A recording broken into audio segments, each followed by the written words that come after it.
The thugs thought the bar was empty. Their laughter died the moment a voice from the shadows said, "Let her go." The man who stepped out wasn't a customer. He was the Mafia boss who owned the city's silence. And tonight, they'd touched what was his. If you're hooked in and want to enjoy this story, go ahead and subscribe, and drop a comment letting me know where you're watching from. It's always amazing to see where everyone's watching. Plus, tomorrow I've got another incredible story lined up, and you definitely don't want to miss it. Alright, back to the story. The night had been long, and Anne Weaver was counting the minutes until closing time. The soft glow of hanging lamps reflected off half-empty glasses scattered across the wooden bar, and the faint hum of the refrigerator filled the comfortable silence. Outside, the city breathed its midnight rhythm, calm and unaware. She was wiping down the last of the counter, humming a tune she couldn't quite name, ready to flip the sign and walk out into the cool autumn air. But sometimes the universe has a different script written, the kind that turns ordinary nights into something you'll never forget. Because just as Anne reached for the ring of keys hanging by the register, the door swung open with a creak that shouldn't have been there. 3 men stumbled inside, their laughter too loud, their movements too loose. The one in front, wearing a red and black flannel shirt, grinned as his boots thudded heavily against the worn floorboards. "Bar's closed, fellas," Anne said, keeping her voice steady and polite. The man's grin widened, but there was nothing friendly in it. "Then why are the lights still on?" he asked, his tone mocking. His 2 companions followed close behind, one in a black leather jacket with a swagger that reeked of cheap beer, the other quieter but watching her with eyes that made her skin crawl. Their shadows stretched long across the floor under the amber light. Anne's pulse quickened. She glanced at the clock mounted above the liquor shelf.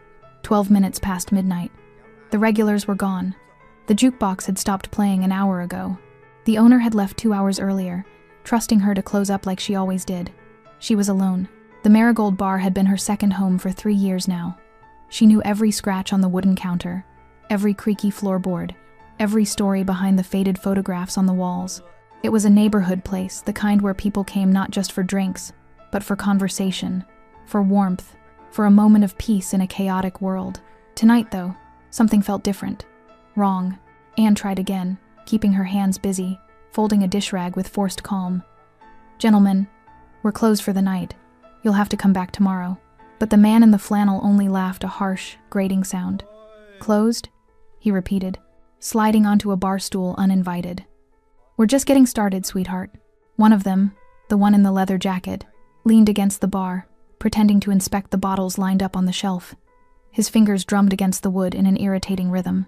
The third man, wearing dark jeans and a cruel smirk, drifted toward the side, positioning himself between Anne and the back door, blocking her exit. The air grew thick, suffocating. Anne's mind raced. She thought of the late-night stories she'd heard from other waitresses, the ones who'd faced men like this and barely escaped. Her grandmother's voice echoed in her memory. "Some people walk into your life to hurt you. Some walk in to save you. You just never know which until it's too late." "Look," Anne said, her voice firmer now despite the tremor underneath. "I don't want any trouble. I'm asking you politely to leave." The man in the flannel leaned forward, his elbows on the bar, his face too close. "And I'm asking you politely to pour us a drink." His breath reeked of whiskey and cigarettes. 3 whiskeys, top shelf. "I can't do that. We're closed and I need you to go." His smile disappeared. The temperature in the room seemed to drop. "You know what your problem is?" he said slowly, his voice low and menacing. "You don't know how to be friendly." The man in the leather jacket chuckled.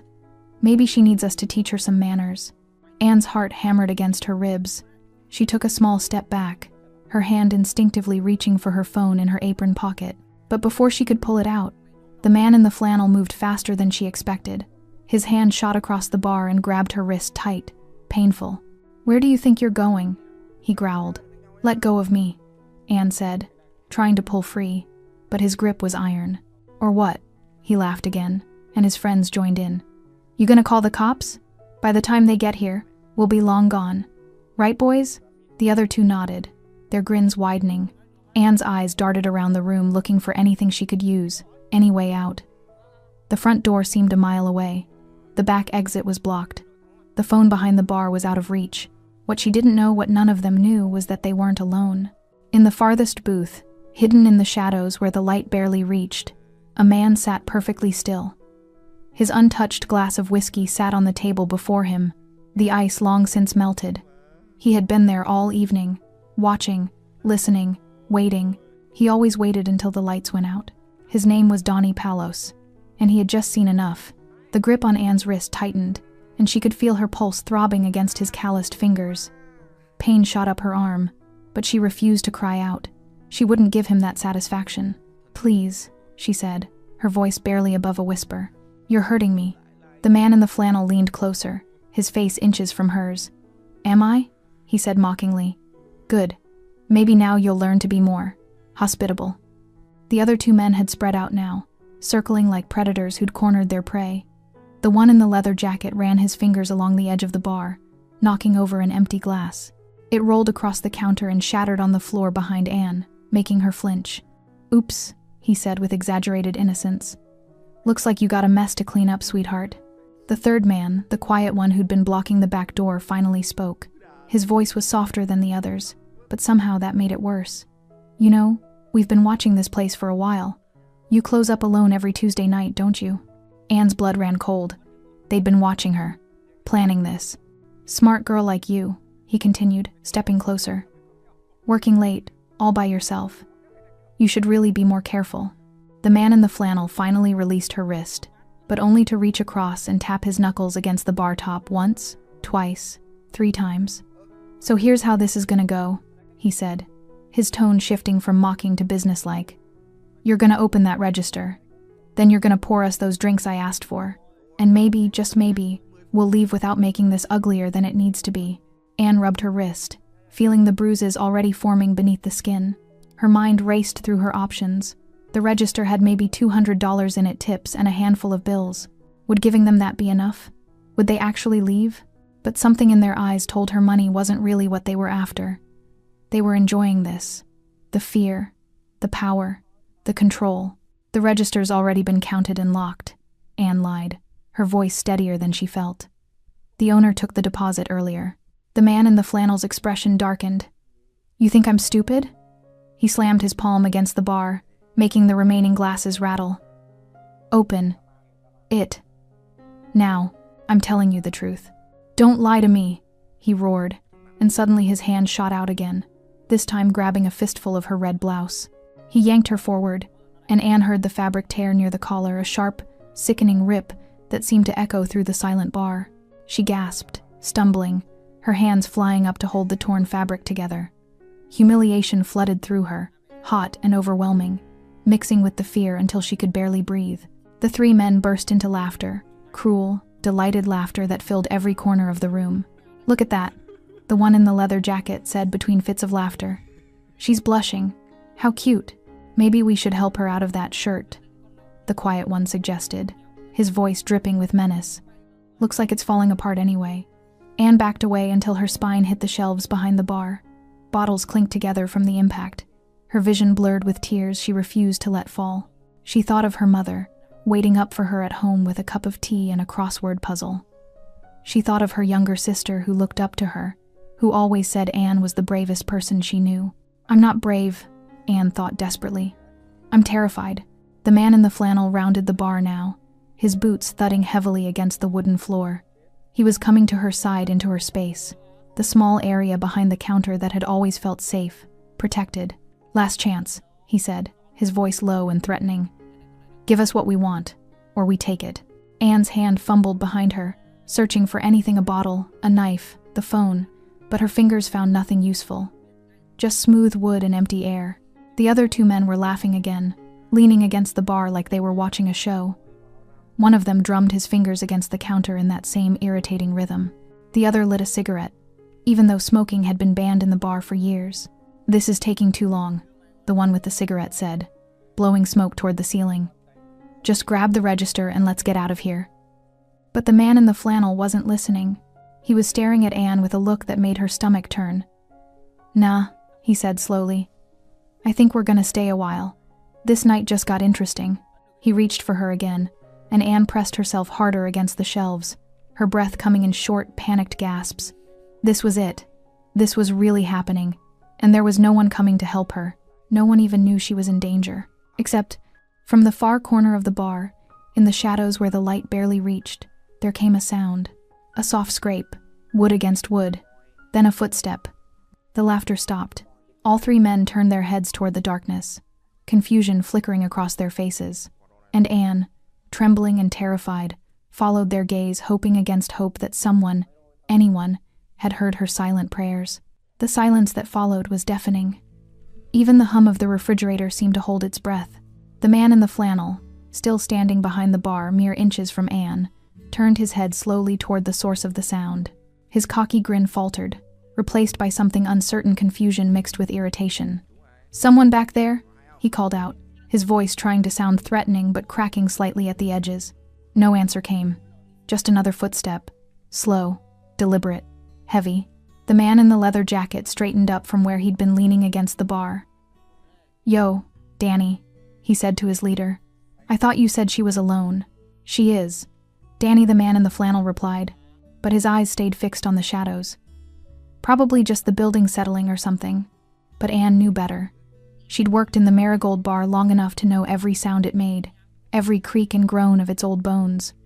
That wasn't the building. That was a person. Before anyone could speak again, Danny's attention snapped back to Anne. The momentary uncertainty vanished from his face, replaced by anger, the kind of anger men wear when they feel their control slipping. "You," he said, jabbing a finger toward her chest. "You got someone hiding back there? Your boyfriend? Some hero wannabe?" "No," Anne stammered. I don't know. Don't lie to me." Danny grabbed her blouse again, this time with both hands, and shoved her hard against the shelves. More bottles rattled dangerously. One tipped over and rolled off the edge, shattering on the floor in an explosion of glass and amber liquid. Anne cried out, pain shooting through her shoulder blade where it had connected with the sharp edge of the shelf. Tears finally spilled down her cheeks, tears of pain, fear, and frustration. She hated that they could see her cry, hated that they'd broken her composure. "That's what I thought," Danny said with cruel satisfaction, his face so close she could see the veins in his bloodshot eyes. Just a scared little girl playing tough. The quiet one who'd been by the door moved closer now, craning his neck to peer into the darkness at the back of the bar. "Maybe we should check it out," he suggested nervously. "Shut up, Tommy," Danny snapped without looking at him. "It's nothing. Just her trying to psyche us out." But his voice didn't sound convinced. Anne's mind raced even as her body trembled. Someone was there. Someone had stayed after closing. But who? And could they help her? Or were they just another customer who'd wandered into the worst possible situation? Danny's hands were still gripping her torn blouse when he spoke again, his voice dropping to something more sinister. "You know what happens to girls who don't cooperate?" he whispered, his breath hot against her face. "They learn the hard way." He yanked the fabric again, harder this time, and Anne heard more buttons pop and scatter across the floor. The red blouse gaped open now, revealing the white tank top underneath. The humiliation was almost worse than the fear. "Stop!" Anne finally screamed, her voice breaking. "Please, just take the money and go. Take whatever you want." The man in the leather jacket laughed that same cruel, mocking sound. "Oh, we will, sweetheart. We definitely will." Danny released her blouse only to grab her wrist again, twisting it until Anne whimpered. "Open the register," he commanded. "Now." Anne's free hand shook violently as she reached for the keys in her apron pocket. Her fingers fumbled, dropping them once before finally grasping them. Every movement felt like it was happening underwater, slow and thick and wrong. She slid the key into the register, and it popped open with a cheerful ding that felt obscene in the moment. Danny shoved her aside and began grabbing bills, stuffing them into his pockets with greedy hands. $200, he said incredulously, wheeling on her.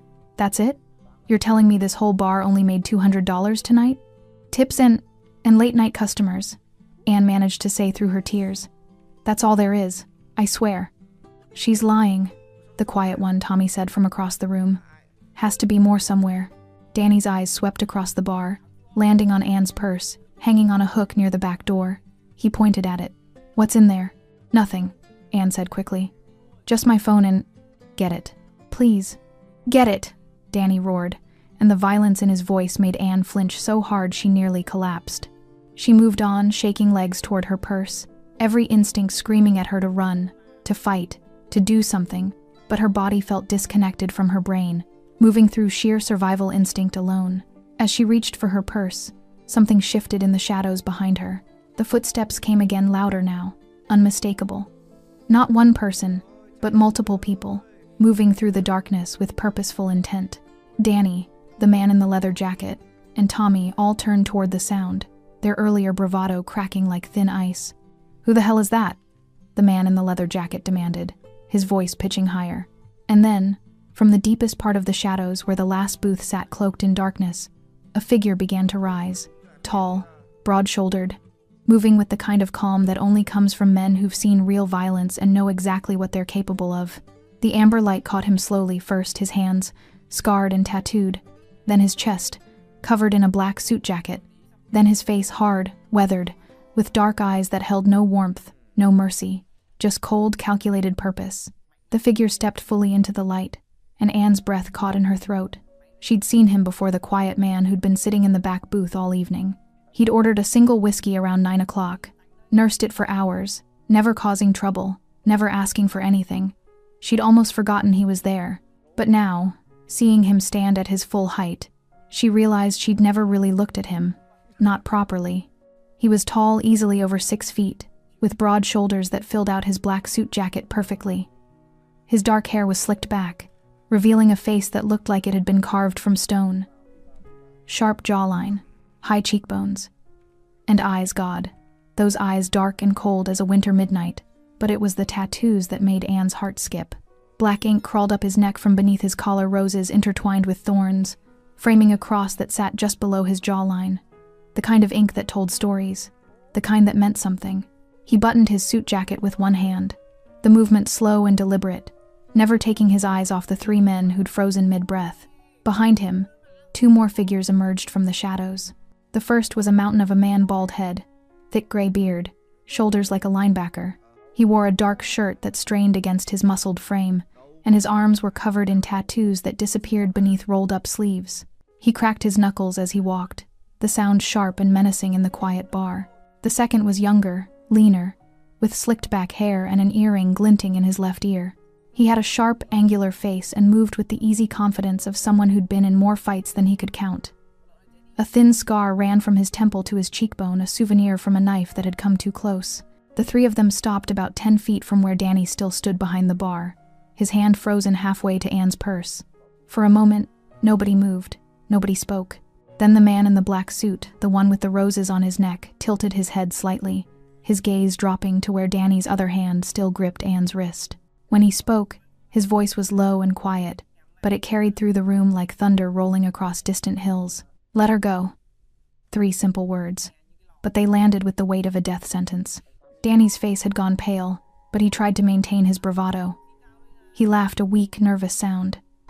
"And who the hell are you supposed to be? Her boyfriend?" The man didn't answer. He just stared, his expression utterly calm, utterly cold. The big bald man behind him crossed his arms, making his biceps bulge. The younger one slid his hands into his pockets, a slight smirk playing at the corners of his mouth. Anne stood frozen, her wrist still caught in Danny's grip, feeling like she'd stumbled into something much bigger than a simple robbery. The air in the room had changed, charged with a different kind of danger now. The kind that came from men who didn't need to raise their voices to be terrifying. "I said," the man in the suit repeated, taking one slow step forward. "Let her go." Danny's grip loosened slightly, but he didn't release her. Instead, he tried to rally his courage, puffing out his chest. "You don't know who you're messing with, old man. There's 3 of us, and—" "There's 3 of us too," the bald man rumbled, his voice like gravel.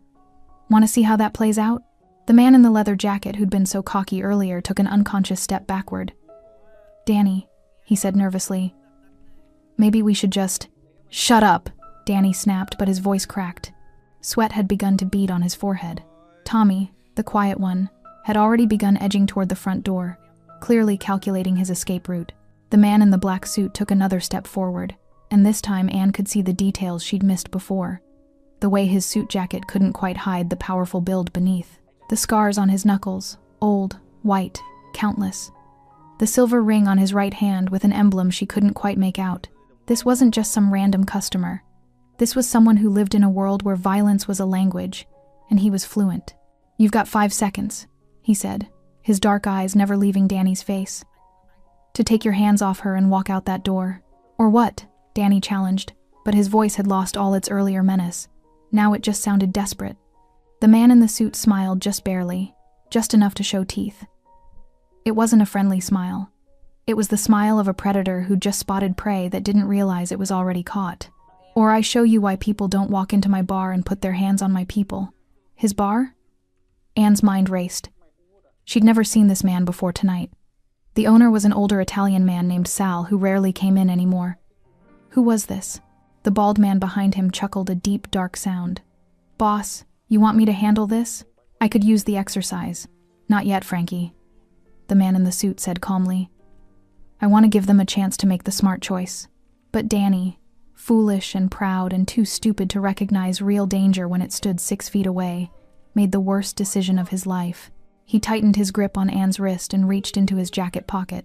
I got a knife, he said, his voice shaking. And I'll use it. On her first, then on you. The temperature in the room seemed to drop 10 degrees. The man in the black suit's expression didn't change, but something in his eyes did. Something dark and final. Wrong answer, he said quietly. Then he moved. What happened next occurred so fast that Anne almost couldn't process it. The man in the black suit closed the distance between himself and Danny in 3 strides, each one measured, purposeful, like a clock ticking down to midnight. His movements were smooth, almost casual, as if he were simply walking across the bar to order a drink, but there was nothing casual about the look in his eyes. Danny's hand was still fumbling in his jacket pocket for the knife when the man reached him. In one fluid motion, he grabbed Danny's wrist, the same wrist that had been gripping Anne, and twisted.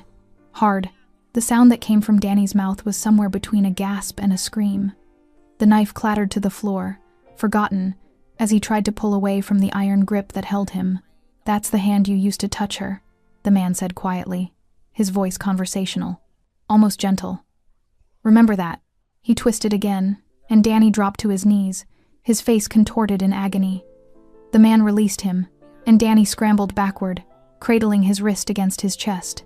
The entire exchange had taken maybe 5 seconds. Anne stood frozen behind the bar, her hand clutched to her torn blouse, watching with wide eyes as the man in the black suit turned his attention to the other 2 intruders. The man in the leather jacket had pulled out his phone, trying to dial with shaking hands. I'm calling the cops. The younger man with the scar, the one the bald man had called something else, moved like lightning. He crossed the room in 2 steps, plucked the phone from the leather-jacketed man's hands, and casually tossed it behind the bar. It landed in a sink full of dirty dishwater with a satisfying plunk. No cops, the scarred man said cheerfully. This is between us. Tommy had made it halfway to the door when the massive bald man, Frankie, simply stepped into his path. Tommy bounced off him like he'd run into a brick wall and stumbled backward, landing hard on his backside. Where are you going? Frankie asked, looking down at him with mock concern. Party's just getting started. The man in the black suit walked slowly toward where Danny still knelt on the floor, clutching his wrist. He crouched down, bringing himself to eye level with the terrified thug. Here's what's gonna happen, he said, his voice still that same quiet, controlled tone. You're gonna answer some questions, and depending on your answers, you either walk out of here on your own 2 feet, or my friends carry you out. Understand? Danny nodded frantically, tears streaming down his face. All his earlier bravado had evaporated like morning mist. Good. The man in the suit tilted his head slightly. First question. Have you done this before? Other bars, other waitresses? Danny hesitated, and the man's expression darkened just a fraction, but it was enough. Don't lie to me, he said softly. I can always tell when someone's lying. Yes, Danny stammered. A few times. But we never really hurt anyone. You never really hurt anyone, the man repeated, his voice devoid of emotion.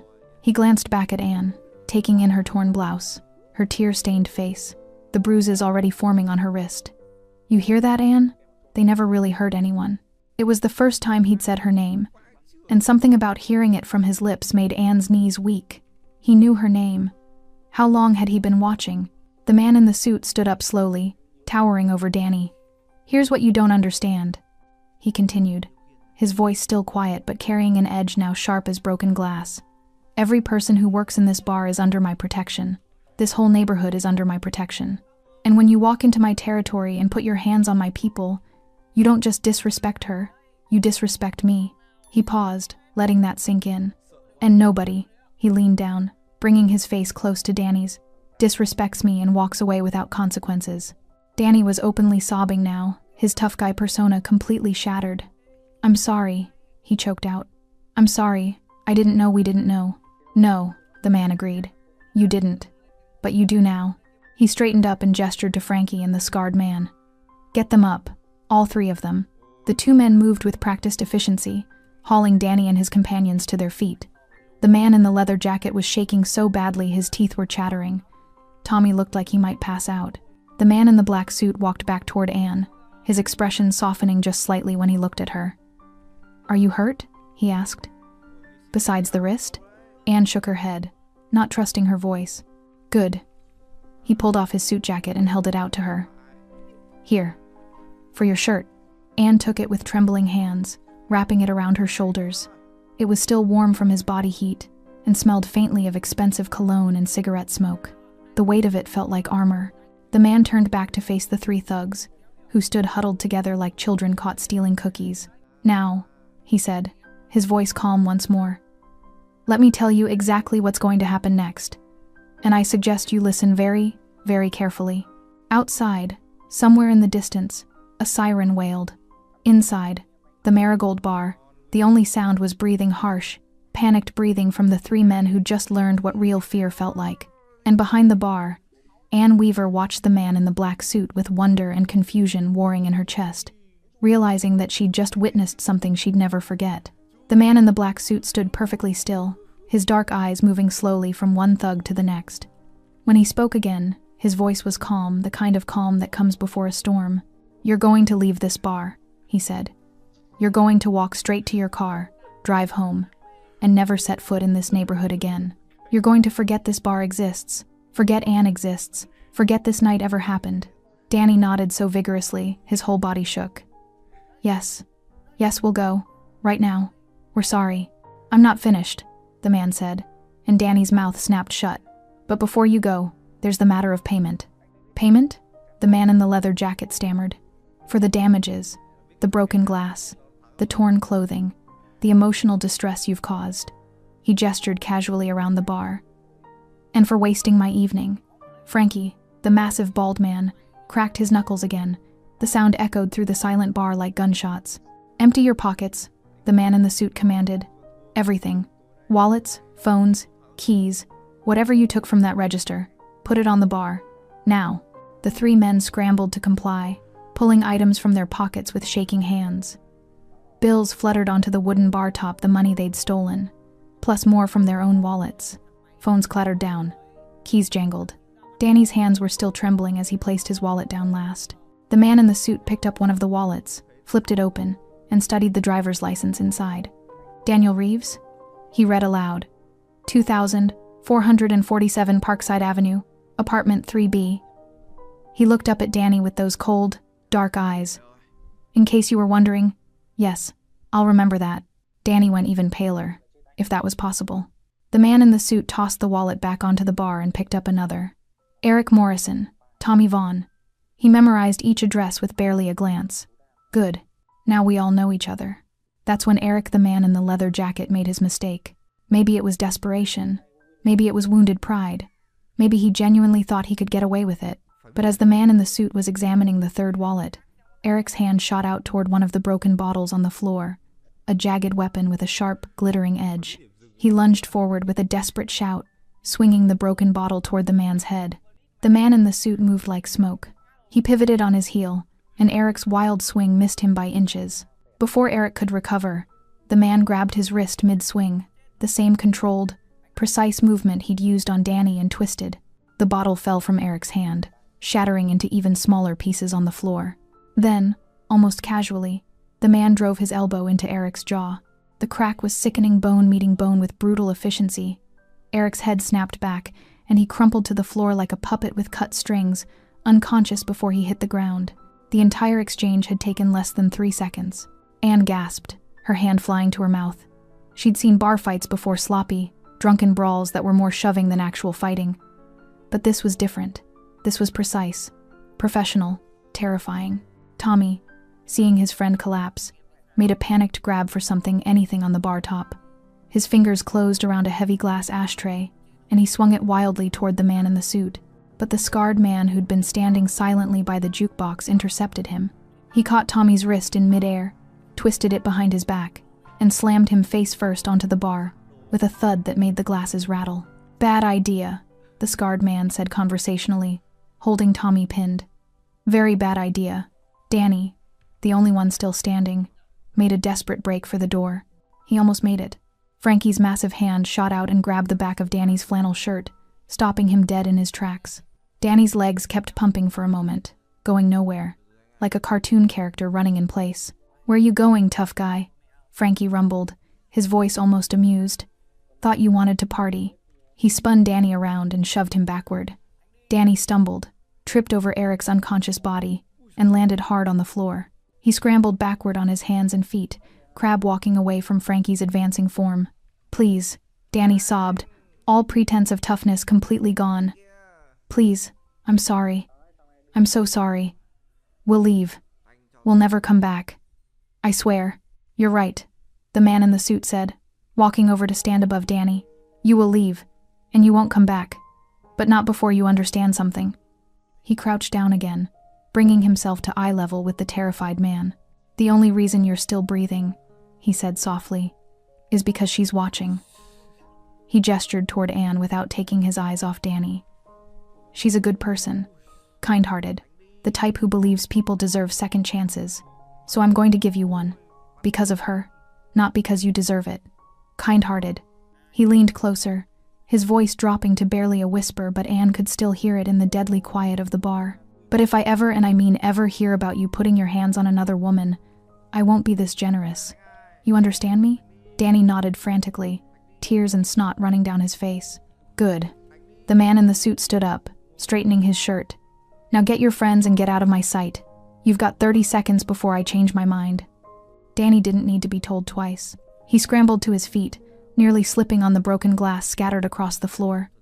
With shaking hands, he grabbed Eric under the arms and began dragging him toward the door. Eric's head lolled to the side, still unconscious, a dark bruise already blooming along his jawline. The scarred man released Tommy, who immediately rushed to help Danny with Eric's dead weight. Together, they hauled him toward the exit, grunting with effort. Neither of them looked back. Neither of them said another word. The front door swung open with a creak that seemed too loud in the aftermath of violence. Cool night air rushed in, carrying with it the distant sounds of the city cars passing, a dog barking, life continuing as if nothing had happened. Within seconds, they were gone. The door swung shut behind them with a soft click, and then there was silence. Anne stood frozen behind the bar, still clutching the man's suit jacket around her shoulders. Her legs felt like water. Her heart hammered against her ribs so hard she thought it might break through. The adrenaline that had been keeping her upright was beginning to fade, replaced by a trembling weakness that started in her hands and spread through her entire body. She looked down and saw her fingers shaking violently. The man in the black suit whose jacket she wore, whose name she still didn't know, turned to face her. His expression had changed completely. The cold, terrifying calm was gone, replaced by something softer. Concern, maybe even gentleness. "Hey," he said quietly, taking a step toward her. "You're okay. You're safe now." Anne tried to respond, but the words caught in her throat. Instead, a sob broke free, raw and unexpected. Then another. And suddenly she couldn't stop. 3 years of working late nights, of walking to her car alone in dark parking lots, of brushing off unwanted comments and wandering hands, of pretending she was fine when she was scared. It all came pouring out in great, gasping sobs. Her knees buckled. The man moved fast, rounding the bar in 2 strides and catching her before she hit the ground. Strong arms wrapped around her, steadying, protective, careful not to hold too tight. "I've got you," he murmured. "It's okay. Let it out." Anne collapsed against his chest, the suit jacket falling from her shoulders as she gripped his shirt with both fists. She cried into the dark fabric, leaving wet stains she'd probably be embarrassed about later. But right now she didn't care. Right now she needed to fall apart. And somehow, impossibly, this stranger, this dangerous, tattooed man who'd just beaten 3 men with terrifying efficiency, held her like she was something precious, like she mattered. Behind them, Frankie cleared his throat softly. "Boss, you want us to clean up?" The man nodded without releasing Anne. "Yeah. Get rid of the glass. Check the register. Make sure they didn't break anything important." And Frankie, Yeah, boss. Find out everything about those three. Where they work, who they know, if they've got priors. I want a full report by morning. On it. Frankie's heavy footsteps moved away, and Anne heard the sound of glass being swept up. The scarred man spoke next, his voice surprisingly gentle. She gonna be okay, Donnie? Donnie. So that was his name. She will be, Donnie replied, his hand moving in slow, soothing circles on Anne's back. Just needs a minute. Just needs a minute. Anne tried to pull herself together, tried to stop crying, but her body wouldn't listen. The fear, the humiliation, the relief, it was all too much. She felt like she was drowning in emotions she couldn't name. I'm sorry, she managed to gasp between sobs. I'm sorry, I can't. Stop apologizing, Donnie said firmly but kindly. You have nothing to be sorry for. Nothing. You understand me? Anne shook her head against his chest. She didn't understand. Didn't understand why this was happening, why he'd stayed, why he cared, why she felt safer in the arms of this stranger than she had in months. Listen to me. Donnie pulled back slightly, just enough to tilt her chin up with gentle fingers, so she had to meet his eyes. They were still dark, still intense, but there was warmth there now, genuine concern. What happened tonight was not your fault. You did everything right. You stayed calm, you tried to de-escalate, you survived. That takes strength. I was so scared, Anne whispered. I know. You had every right to be. But you're safe now. His thumb brushed away a tear from her cheek, such a tender gesture from hands that had just inflicted brutal violence. No one's going to hurt you. Not while I'm here. No one's going to hurt you. Behind them, the sound of sweeping continued. Glass clinked into a dustpan. Water ran in the sink. The scarred man was humming softly, something old and bluesy that seemed oddly appropriate. Anne's breathing began to slow, the sobs gradually subsiding into hiccups and shaky breaths. She became aware of how she must look red-eyed, tear-stained, still clutching a stranger's shirt like a lifeline. I don't even know you, she said, her voice small and confused. Why did you help me? Donnie was quiet for a moment, his hand still resting gently on her back. When he finally spoke, his voice carried the weight of old memories and hard-learned lessons. Because a long time ago, someone didn't help someone I cared about, and I've spent every day since making sure that doesn't happen to anyone else. Not in my neighborhood, not on my watch. There was pain in those words, deep, old pain that had scarred over but never fully healed. Anne looked up at him, really looked at him, past the tattoos and the scars and the dangerous reputation she was beginning to understand he carried. She saw someone who'd been broken once and had decided to use those broken pieces to protect others. Thank you, she whispered. Donnie gave her a small, sad smile. You're welcome. Anne finally pulled away from Donnie's chest, wiping her eyes with the back of her hand. She felt embarrassed now, crying all over a stranger, falling apart like that. She'd always prided herself on being strong, on handling whatever life threw at her with grace and composure. But tonight had stripped all that away, left her raw and vulnerable. Donnie seemed to sense her discomfort. He took a step back, giving her space, but kept his eyes on her, watchful, protective. You want some water? He asked. Anne nodded, not trusting her voice yet.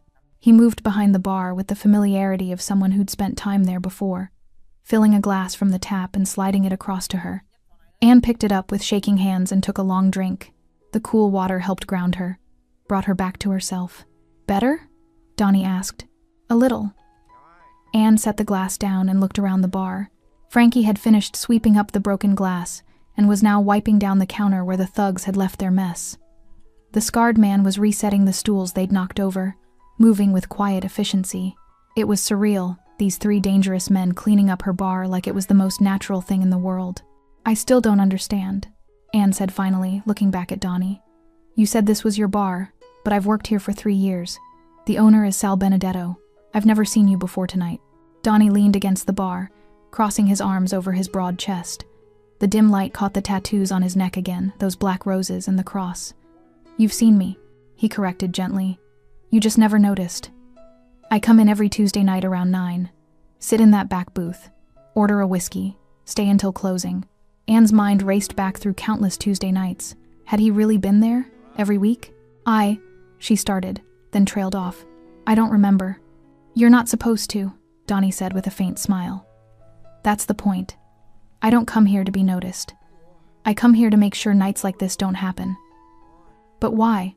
Why this bar? Why Tuesday nights? Donnie was quiet for a long moment, his dark eyes distant, looking at something Anne couldn't see. When he finally spoke, his voice was low and weighted with history. Sal Benedetto is an old friend.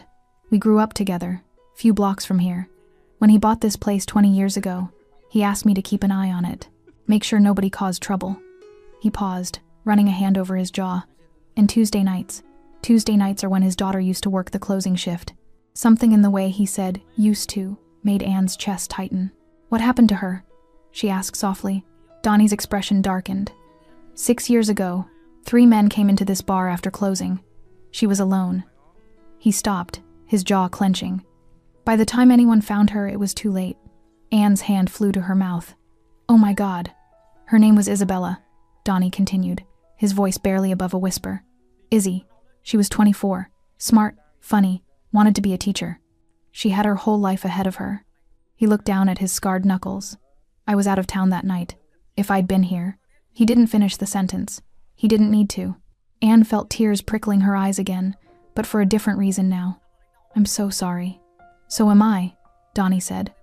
Every single day, but sorry doesn't bring her back. All I can do is make sure it doesn't happen to anyone else. That's why I'm here every Tuesday.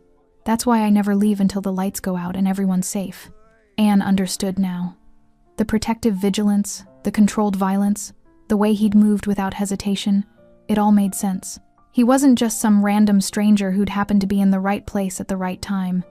He was a man carrying the weight of a promise he'd made to a ghost. Does Sal know you're still doing this? Anne asked. Donnie shook his head. Sal sold me this bar 4 years ago. Couldn't stand to run it anymore after what happened to Izzy. Too many memories. But I never told him I bought it. As far as he knows, it went to some investment group. He gestured around the quiet space. I kept everything the same. Same name, same decor, same staff schedule. Only thing I changed was making sure nobody works closing shift alone. There's always supposed to be at least 2 people here. Anne's stomach dropped. There were supposed to be 2 of us tonight. Jenny was scheduled, but she called in sick at the last minute. I told her it was fine, that I could handle it alone. Her voice cracked. I should have closed early. I should have... Stop, Donnie interrupted firmly. You didn't do anything wrong. You made a reasonable decision. How could you have known? Frankie approached then, wiping his hands on a bar towel. Place is clean, boss. Register's intact. That broken bottle cut up the floor mat pretty good, but nothing we can't replace. Good. Thanks, Frankie. The scarred man joined them, pulling out a pack of cigarettes before remembering where he was and tucking them away again. Those 3 won't be a problem anymore. Word'll spread fast about what happens to people who mess with your places. Your places? Anne asked, looking at Donnie. You own more than just this bar? Donnie shrugged. A few businesses in the neighborhood. The diner on 5th, the laundromat on Cooper Street, the convenience store over on Maple. Places where people work late, where they might be vulnerable. I make sure they're protected. Who are you? Anne whispered, though she was beginning to piece it together. The way the other 2 called him, boss. The tattoos, the controlled violence, the network of protection. Donnie met her eyes steadily. My name is Donnie Palos. People in this neighborhood call me other things, some respectful, some not so much. But what matters is this. I protect what's mine. And everyone who works in this bar, including you, falls under that protection, has from the day you started. Anne felt something shift in her chest, a strange mixture of fear and gratitude, and something else she couldn't quite name. This man was dangerous. That much was obvious. But he was dangerous in the service of something good, something noble. I don't know what to say, she admitted. You don't have to say anything. Donnie straightened up, glancing at the clock on the wall. Nearly 1 a.m. But you do need to go home. Get some rest. Process all this. Take tomorrow night off if you need to. I can't just not show up for my shift. Anne... Donnie's voice was gentle but firm. You own this bar. You can do whatever you want. She blinked. What? He smiled a real smile this time, warm and genuine. I'm just the guy who makes sure it stays safe. But as far as the paperwork's concerned, you, Jenny, and the other staff are all listed as co-owners. Profit sharing, health insurance, the whole thing. Didn't Sal tell you when he sold the place? Anne's mind reeled. She'd wondered why her paychecks had suddenly gotten bigger 4 years ago. Why she'd suddenly had benefits she'd never had before. She'd assumed Sal had just gotten better business loans or something. I don't understand. Why would you do that? Because good people shouldn't have to struggle, Donnie said simply. And you're good people, Anne. You've always been kind to every customer who walks through that door. You remember their drinks, ask about their families, make this place feel like home. That's worth protecting. That's worth investing in. Anne felt fresh tears threatening, but these were different tears of overwhelming gratitude and disbelief. Before she could respond, Donnie picked up his suit jacket from where it had fallen and draped it back over her shoulders. Come on, I'll walk you to your car. The cool night air hit Anne's face as Donnie pushed open the front door of the Marigold bar. The street was quiet, bathed in the orange glow of streetlights. A few cars passed in the distance, their taillights fading into the darkness. Anne pulled Donnie's jacket tighter around herself, suddenly aware of how exposed she felt with her torn blouse underneath. The fabric smelled like him expensive cologne mixed with something earthy, like leather and smoke. It was oddly comforting. Where are you parked? Donnie asked, his eyes scanning the street with practiced vigilance. Around the corner, Anne said, pointing toward the small parking lot behind the neighboring building. I always park in the same spot. Not anymore, Donnie said immediately. Starting tomorrow, you park right in front, under the streetlight, where everyone can see. It wasn't a suggestion. It was an order given with the quiet authority of someone used to being obeyed. They walked in silence for a moment, their footsteps echoing off the pavement. Frankie and the scarred man followed at a discreet distance, close enough to intervene if needed, far enough to give them privacy. Who are they? Anne asked, nodding back toward the two men. Your friends? Family, Donnie corrected. Not by blood, but by choice. Frankie's been with me for 15 years, got him out of a bad situation, and he's had my back ever since. And that's Marco. He gestured to the scarred man. Saved my life 3 years ago. Took a knife meant for me. That's where he got the scar. Anne glanced back at Marco, who caught her looking and gave her a small, reassuring nod. And you all do. What exactly? Anne asked carefully, not sure she wanted to know the answer. Donnie was quiet for a moment, choosing his words. We keep the neighborhood safe. Handle problems the police can't or won't deal with. Make sure good people can live their lives without fear. He looked down at her. I know what you're thinking. That we're criminals. Mobsters. Maybe we are, by some definitions. But we have rules. We don't hurt innocent people. We don't sell drugs to kids. We don't exploit the vulnerable. We protect them. They reached her car, a modest sedan that had seen better days. Anne fumbled in her apron pocket for her keys, her hands still shaking slightly. Let me, Donnie said gently, taking the keys from her trembling fingers. He unlocked the car, opened the driver's door, and checked the back seat before stepping aside. Old habits, Anne realized. He'd probably been doing security checks like this for years. Anne slid into the driver's seat but didn't start the engine.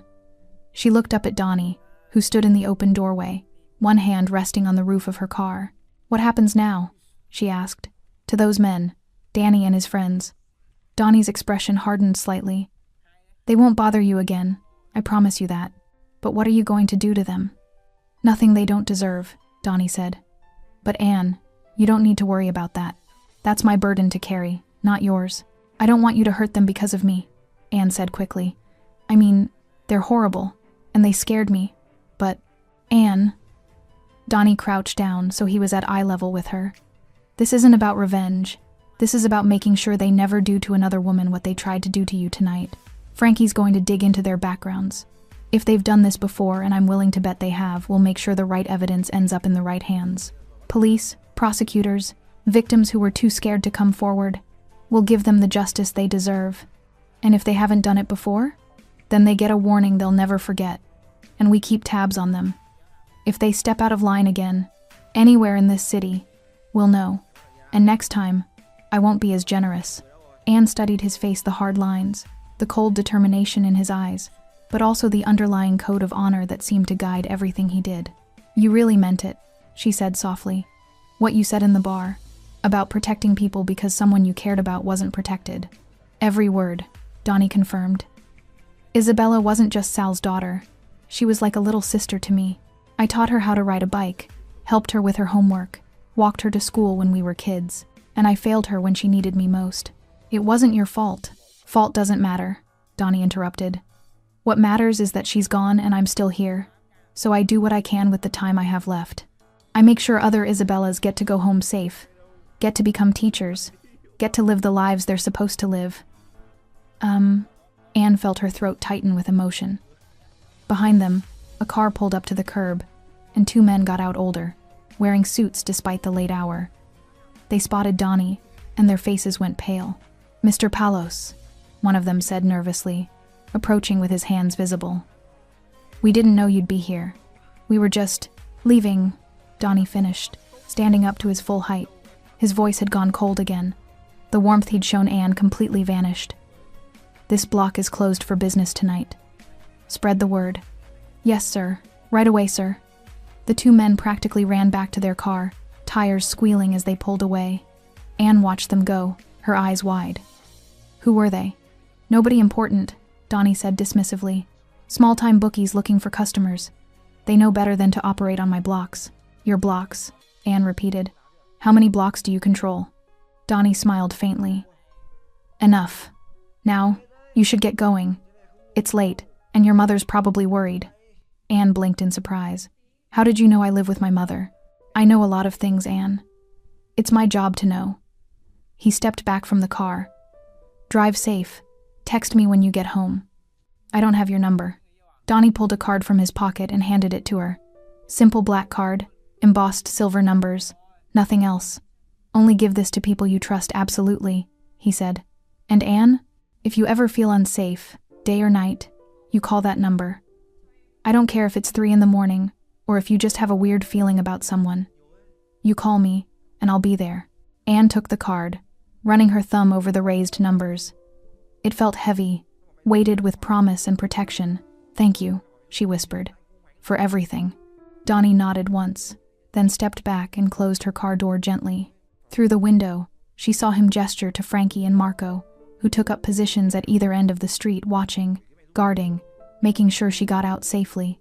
Anne started her car, her hands steadier now, and pulled out of the parking lot. In her rearview mirror, she could see Donnie standing under the streetlight, watching her go, his figure dark and solid against the orange glow. She didn't know what tomorrow would bring, or how this night would change her life. But as she drove through the quiet streets toward home, clutching the black card in one hand and wearing a stranger's suit jacket, Anne Weaver realized something profound. Sometimes the monsters we fear are the ones who save us. And sometimes, angels really do wear black and carry the weight of broken promises in their scarred knuckles. If you felt that moment, that fragile calm after fear, that unexpected grace from unlikely heroes, don't scroll past. Subscribe. Not for me, but for every soul who's ever needed someone to stand up when the world looked away. Because stories like this remind us that protection can come from the most unexpected places. The sun was just beginning to paint the sky in shades of pink and gold when Anne pulled into her driveway. Her mother's bedroom light was still on, of course it was. Margaret Weaver never slept until her daughter was home safe. Anne sat in her car for a moment, staring at the familiar house with its weathered blue shutters and the garden gnome her father had placed by the front steps 20 years ago.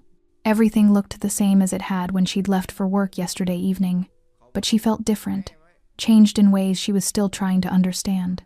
The front door opened before she'd even gotten out of the car, and her mother appeared on the porch, wrapped in her floral bathrobe, her gray hair in curlers.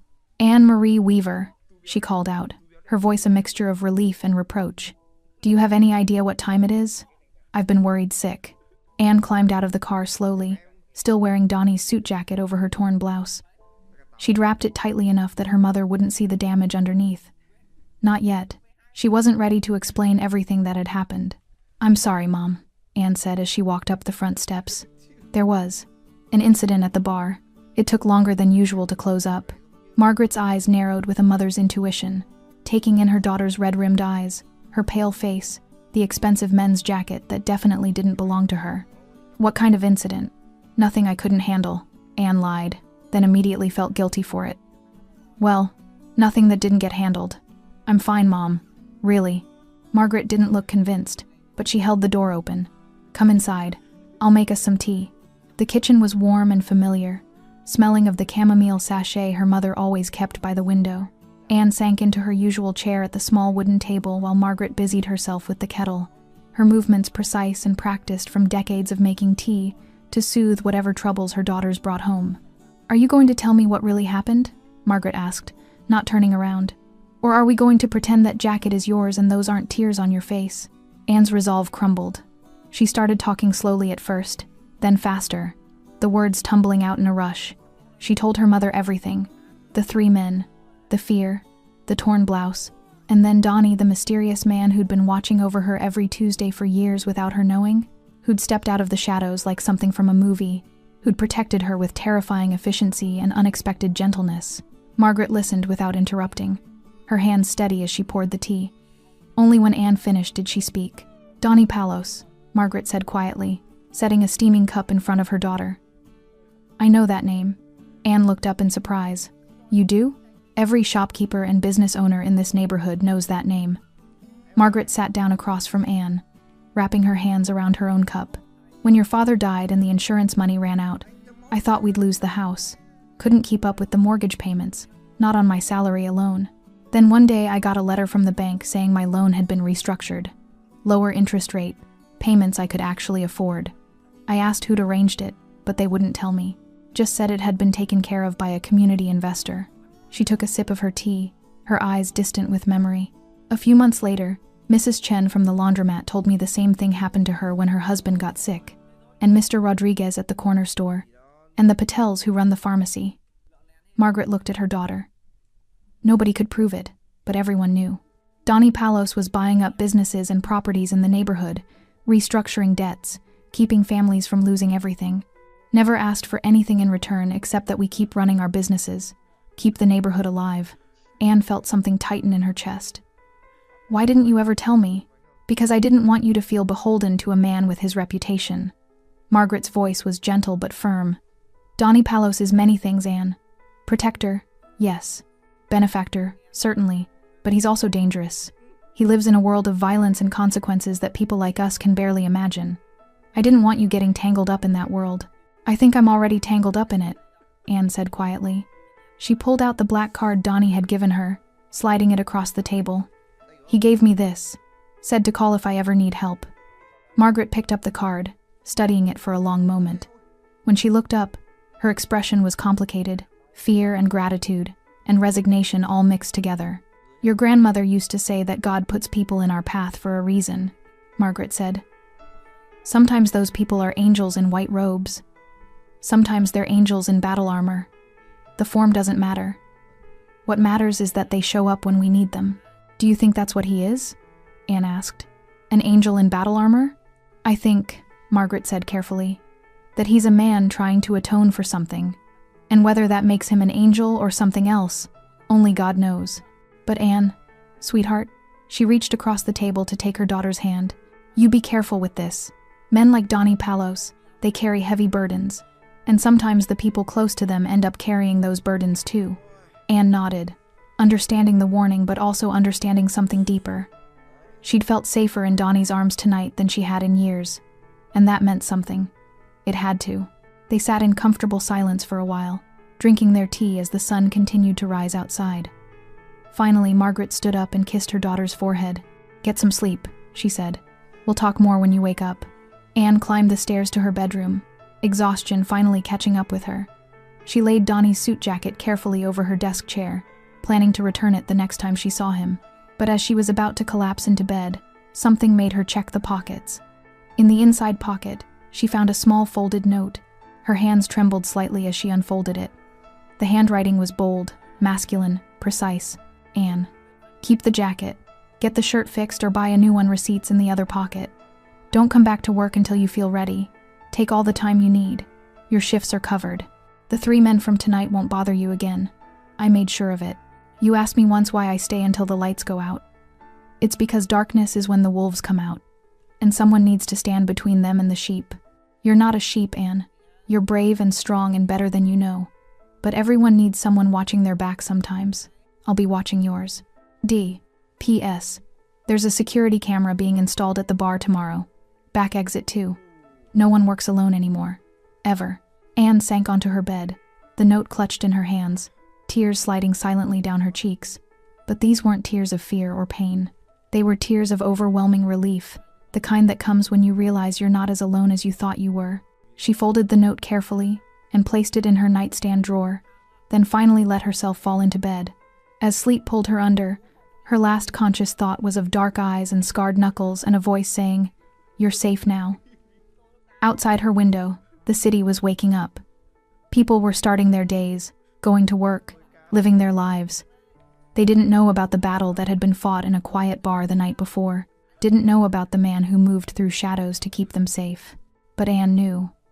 And she carried that knowledge like a secret flame in her chest, warm and bright and strangely comforting. Because that night, Anne Weaver had learned that angels don't always wear white.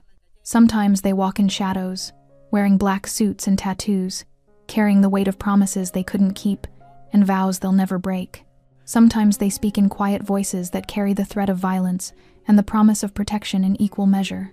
And sometimes, just sometimes, those angels show up exactly when you need them most. The morning sun streamed through her curtains, painting everything gold. Anne smiled faintly, pulled the blankets up to her chin, and finally, let herself rest. Somewhere across the city, in a penthouse apartment overlooking the neighborhood he protected, Donnie Palos stood at his window, a glass of whiskey in his scarred hand. He hadn't slept, probably wouldn't, but that was okay. Sleep was for people who didn't have promises to keep and wolves to hunt. He raised his glass toward the sunrise, toward the neighborhood spread out below him, toward all the Annes and Isabellas who deserved to live without fear. "Not on my watch," he murmured to the empty room. And somewhere, in the space between darkness and light, a ghost named Isabella smiled and whispered back, "Thank you. Thanks for sticking with this story till the end."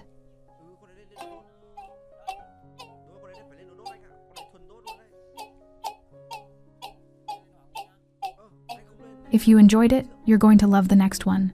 It's packed with unexpected turns and heartfelt moments. Click the image on your screen to keep the journey going, and make sure to hit subscribe for more amazing stories. Drop a comment and rate this story from 1 to 10. I can't wait to see what you think. Родители, если есть, которые друзья поддержат тебя в какой-то момент, хотя бы просто отвлекут тебя от этих мыслей. А если у тебя, к примеру, там семья, жена, к примеру, да, есть дети, то тут, наверное, поддержка только от них исходит какая-то. Вот. Чтобы не упиваться в своих мыслях о том, что какая нынче сложная жизнь. И, наверное, других-то вариантов, в принципе-то, и нету. Какие вот еще варианты, в принципе, изменить, поменять свою жизнь настолько, чтобы она была, казалась тебе удачной, да, реализованным себя в жизни, в чем-то. В чем, вот как проявляется на самом деле у нас реализованность? Наверное, у 90% случаев это финансовое благополучие, финансовая независимость. Это, наверное, одно из таких ключевых моментов, когда человек, наверное, считает себя реализованным, да, в этой жизни. То есть, как добиться этого? То есть, с учетом того, что даже возьмем нашу страну, да, сколько миллионов людей здесь живет, как каждому добиться этого результата? Непонятно. И с каждым годом просто ситуация становится все хуже и хуже. Все дорожает, люди зарабатывают либо столько же. Даже если они зарабатывают столько же, на самом деле этого все уже недостаточно. К чему это все приведет на самом деле? В оконцове, наверное, мир погрязнет в большую депрессию в какую-то. Какие-то войны, возможно, или еще что-то еще больше глобальных таких вещей, которые не приведут ни к чему хорошему на самом деле. Поддержка каждого человека именно для того, чтобы он держался, наверное, морально, заключается в том, что, наверное, дом, в который ты приходишь, должен быть крепостью твоей. Да? Что это единственное должно быть место, где ты будешь чувствовать себя под защитой. Для этого было придумано, наверное, своя пещера изначально, потом свои какие-то чумы, палатки различные, да, потом все это превратилось. На данный момент это у нас дома, квартиры, в которые мы приходим и должны ощущать себя в безопасности, чтобы можно быть немного морально расслабленным с учетом того, что ты выходишь каждый день на работу, на улицу, и все равно давление вот это вот, оно все равно присутствует. Когда ты заходишь в магазин, видишь цены эти, да, и так далее, не можешь себе что-то там приобрести, позволить на ежедневной основе, это откладывает большой, наверное, отпечаток. Не, наверное, а точно. И поэтому, когда возвращаясь домой, ты чувствуешь, вот хотя бы есть типа уголок того места, куда ты можешь прийти.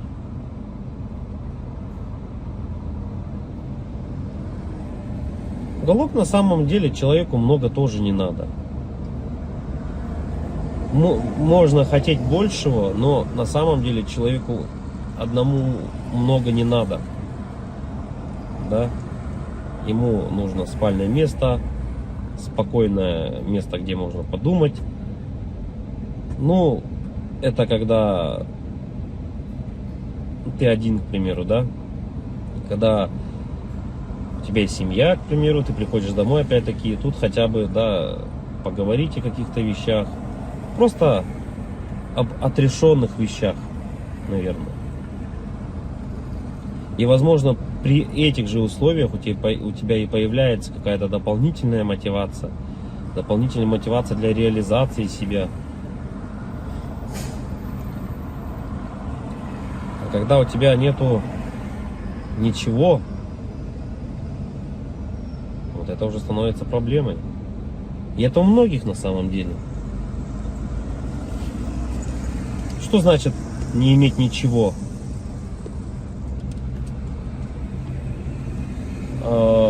Тут, наверное,